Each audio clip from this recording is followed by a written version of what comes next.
এই মাসের মধ্য রজনী, যেটাকে লাইলাতুন নিসফি মিন শাবান হাদিসে বলা হয়েছে, শাবানের মধ্য রজনী, শাবানের মধ্য রাত, মাঝামাঝি রাত, অর্থাৎ 15তম রাত, যেটি এই 14ই শাবান দিবাগত রাত বা মধ্য শাবান রজনী, যেটাকে আমাদের দেশে শবে বরাত বলি আমরা, এই রাত সম্পর্কে অনেকগুলো হাদিস বর্ণিত আছে।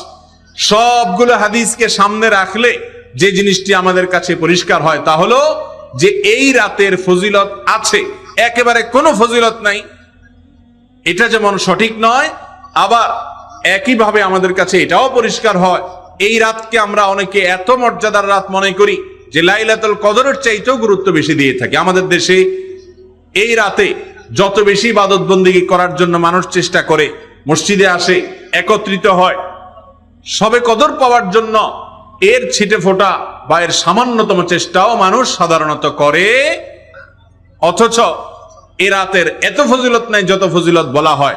বিশেষ করে এ রাতে ভাগ্য নির্ধারণ হওয়া সম্পর্কিত বর্ণনাগুলো গ্রহণযোগ্যতার লেভেলে উত্তীর্ণ নয়, বরং সূরা দুখানের আয়াত থেকে বোঝা যায় সারা বছরে বান্দার ভাগ্যটা ঠিক হয় লাইলাতুল কদরে। যেই লাইলাতুল কদর বা শবে কদরটা হলো রমজানের শেষ দশকে। সূরা দুখানে আল্লাহ রাব্বুল আলামিন বলেছেন ফিহা ইউফরাকু কুল্লু আমরিন হাকিম। তার আগের আয়াতে আল্লাহ বলেছেন ইন্না আনজালনাহু ফি লাইলাতিন মুবারাকা, আমি কোরআনকে একটি বরকতময় রাতে নাজিল করেছি। এরপরের আয়াতে আল্লাহ বলেছেন ফিহা, সেই বরকতময় রাতে যে রাতে কোরআন নাজিল করা হয়েছে সেই রাতে গুরুত্বপূর্ণ বিষয়গুলো ধার্য করা হয়, পৃথক করা হয়। এবং এই আয়াত থেকে বোঝা যায় যে রাতে কোরআন নাজিল হয়েছে অর্থাৎ লাইলাতুল কদর, সে রাতে আল্লাহ তাআলা ভাগ্য ঠিক করেন। তবে হ্যাঁ, লাইলাতুন নিসফি মিন শাবানের একেবারে ফজিলত নাই, ব্যাপারটা সেরকম নয়। এ রাতে আল্লাহ রাব্বুল আলামিন হিংসুক এবং মুশরিক ছাড়া, যারা অন্যের প্রতি হিংসা করে এবং যারা শিরকে লিপ্ত, এই মানুষগুলো ছাড়া বাকি মানুষগুলোকে আল্লাহ তাআলা সাধারণ ক্ষমা ঘোষণা করেন। অতএব আল্লাহর ক্ষমা পাওয়ার জন্য এই রাতে বান্দা চেষ্টা করবে, তার আগে থেকে নিজেকে শিরক থেকে পরিচ্ছন্ন করবে। কারোর প্রতি হিংসা থাকলে, শত্রুতা থাকলে, বিদ্বেষ থাকলে সেটা থেকে নিজেকে পরিষ্কার করার চেষ্টা করবে একজন ইমানদার মানুষ। এ হলো শাবান মাসে একজন ইমানদারের করণীয়। বিশেষ করে এই মাসে রমজানের জন্য আগে থেকে প্রস্তুতি নিতে হবে। কি প্রস্তুতি?